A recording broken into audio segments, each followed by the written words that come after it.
Allez, bonjour à toutes et à tous, brief hyper express, on va faire que du technique ce matin et il n'y a pas énormément de choses à dire non plus. Comme toujours, on va traiter Wall Street, les cryptos et un petit coup d'œil rapidos sur nos actifs corrélés. S&P 500, pas de grande nouveauté si ce n'est celle-ci qui est quand même assez chiante. Alors toujours pareil, sur ces zones-là, je ne veux pas voir ni de débutants ni d'intermédiaires. C'est vraiment réservé ici aux expérimentés. On est sur un reverse et un reverse sans volatilité, c'est-à-dire la structure la plus chiante à naviguer, et encore je reste poli. Nous avions travaillé avec nos chers amis expérimentés cette pattern ici de squeeze de volatilité, enfin ça manque de volatilité, d'accord, sur le 15 minutes. Ça nous a bien tiré sur une validation et on l'a vu hier. Simplement, dès qu'on atteint le niveau de validation, boum, voilà le short put, le Fed put immédiat. Donc on fait attention, demain c'est la grosse journée de notre calendrier économique. Je vous rappelle qu'on avait bien dit que c'était jeudi the big fucking day. Rappelez-vous que souvent les marchés ont tendance à jaser le jour qui précède, surtout quand on est dans le cas de figure dans lequel on est. Donc attention aujourd'hui pour être une journée un peu plus marquée. Par contre, on voit toujours que sentiment des professionnels, eux, ils sont extreme greed, bas les couilles. Les seuls qui sont à la vente pour l'instant sont les particuliers. Donc vous connaissez le schéma. Tant qu'il n'y a pas un élément exogène qui force les investisseurs institutionnels à se prendre des profits, eh bien, ils vont regarder sagement le marché, opter pour de la couverture peu chère, à court terme, et laisser les particuliers s'opposer bêtement au mouvement. Ça ne veut pas dire pour autant que la zone n'est pas une zone à traiter en reverse, je vous le rappelle, ça veut simplement dire que le contexte de trading de ce reverse est extrêmement compliqué à naviguer, ce qui n'est déjà pas une chose facile à la base, mais trader un reverse sans volatilité, ça ne fait que rajouter du risque à une stratégie d'ores et déjà pas bien facile à naviguer. Et la plus belle de ce que nota, c'est donc la pattern qu'on tradait hier, du manque de volatilité sur ce sommet, de l'épuisement des flux acheteurs. Eh bien, on l'a simplement transféré sur l'UT supérieur. Autrement dit, même joueur joue encore, mais sur le time frame supérieur. Donc si déjà hier et avant-hier, vos biais d'impatience ont travaillé fortement, sachez que donc c'est la même chose, mais en encore plus long qui nous attend. Donc maintenant, la question étant la même, allons-nous constituer des ranges horaires matures, et si oui, où vont-ils réussir à nous mener? Est-ce qu'on va faire la répétition en gros de la pattern 15 minutes qui a été mise en place hier? C'est la grande question que je me pose. Évidemment, on travaille derrière nos portes closes d'expérimenter, puisque nous avons tous les signaux techniques favorables à une prise de décision. On sait juste simplement que dans ces contextes de faible volatilité, nos tailles de position doivent être au moins divisées par 2, et notre capacité à admettre nos erreurs et donc à prendre des stop-loss doit être bien plus grande qu'avant.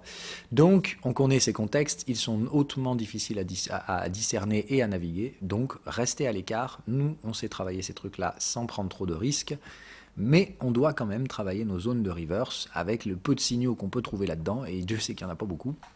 Mais pour l'instant, il faut quand même rester prudent. Donc pour les autres, vous attendez que le marché nous donne sa direction en sortie de cette zone de squeeze. Soit il arrivera à venir chercher le point haut ici, ce qui me semble quand même relativement compliqué, mais pas non plus infaisable. Soit évidemment, on se prend une mandale et au bout d'un moment, on ira dire bonjour à un support.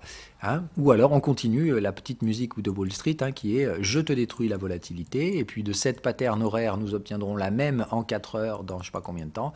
Bref, voilà, bon, ils sont capables de nous la faire comme ça me paraît quand même compliqué. Mais on peut quand même noter cette probabilité-là. Là où il se passe des choses un petit peu plus intéressantes, ce sont les cryptocurrencies. Et évidemment, ça n'a pas raté ce matin. Voilà, tout le monde parle de ce triangle, ce qui m'invite encore une fois à vous rappeler aux différentes règles de votre stratégie, et notamment celle qu'on ne donne aucune interprétation à un range à l'intérieur d'un range. Et autant dire, la sortie de ce triangle me fait ni chaud ni froid, tout simplement puisqu'elle s'inscrit à l'intérieur d'un range du T supérieur. Non, pardon, je déconne, mais c'est vraiment comme ça. Donc le principe étant qu'ici, même si vous reportez l'amplitude de ce triangle, d'accord, en objectif graphique sur le breakout, ça vous fait un objectif, voilà, à peu près par là, en validation ici. Et si je prends la confirmation, ça ne va pas être beaucoup plus que ça, d'accord? C'est-à-dire au niveau confirmation, ça nous fait une confirmation par là. Voilà. Donc vous voyez que ça nous donnerait ça comme niveau d'objectif pour la confirmation de la sortie baissière du triangle. Et qu'est-ce qui se passe à ce moment-là? On est toujours largement au-dessus des supports, on n'arriverait même pas dans la zone 50% de retracement du contexte, d'un contexte qui est acheteur, d'accord, dans un contexte du T supérieur qui se prend une grosse branle-out. Bref, autrement dit, on a largement la place de continuer à monter, et pour l'instant, ça prend plus la structure donc d'un range au sein d'une tendance. Ça semble quand même à une structure de pullback assez potentielle. Voilà, donc on fait toujours attention, parce que vous vous rappelez que ces marchés peuvent également passer d'haussier à baissier quand ils ont fait une vague 5 étendue, sauf que je n'en vois pas du tout le terreau. Pour moi, ce n'est pas une vague 5 étendue, c'est juste, ça a une gueule de structure de tendance typique de Wall Street, hein, une bonne vieille vague 3, comme je vous ai dit. Je vois bien les structures intermédiaires de ces tendances ne pas ressembler à ce à quoi elles ressemblaient avant, donc je reste très prudent. Mon cas de figure personnel, celui qu'on traite toujours avec les expérimentés, étant donc par contre, comme ici maintenant nous avons une 4e borne de range sur cette UT, avec des sommets ascendants, on fait attention évidemment ici au canal de tendance et à la zone 50% du contexte, qui sont les zones spéculatives où on peut rechercher un type particulier de 4e borne de range qui nécessite des signaux de tendance et un alignement de cycle. Nous avons, comme par hasard, un alignement de cycle qui arrive. Comme c'est parfait. Donc évidemment, avec les expérimentés, on va travailler la surveillance de cette 4e borne de range, qui est donc en horaire, hein. Mais on va surveiller un petit peu tout ça. Vous également, vous pouvez le surveiller, mais toujours pareil, en suivi de tendance égale, vous devez trader des signaux de tendance sur le canal de tendance. D'accord, et surtout pas essayer d'aller acheter la 4e borne, mais bien ici donc de rester en mode, si j'ai un signal de tendance, vous pouvez acheter le pullback. Voilà. Je vous renvoie évidemment aux émissions de la Trading Lesson correspondante.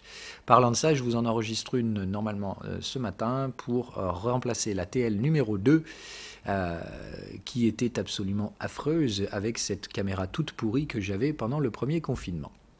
Donc je refais ça de manière un petit peu plus professionnelle dans cette matinée. Sur ce, je vous souhaite à toutes et à tous une agréable journée. On surveille tout ça, mais pour l'instant, donc, comme je vous dis, je ne vois pas de raison de flipper outre mesure. S'il y a quoi que ce soit d'intéressant, je viendrai vous le dire dans les live rooms. Sinon, soyez sages. Et voilà, il ne se passe rien d'autre sur le reste du marché. L'XAUSD nous montre enfin un signe potentiel de consolidation. Mais je travaillerai toujours pour ma part la constitution d'un range avant de juger de sa reprise acheteuse, ou sinon c'est un V-bottom et je l'ai raté, et dans ce cas-là je ne courrai pas après la tendance. Pour l'instant je n'en ai aucune idée, hein, d'accord. Si c'est vraiment une vague 1 étendue, rappelez-vous, on va continuer ici, on va casser les cycles. Voilà, donc pour l'instant je ne suis pas convaincu de cette probabilité-là, c'est-à-dire de la vraie reprise en V-bottom avec cassure immédiate de la première résistance.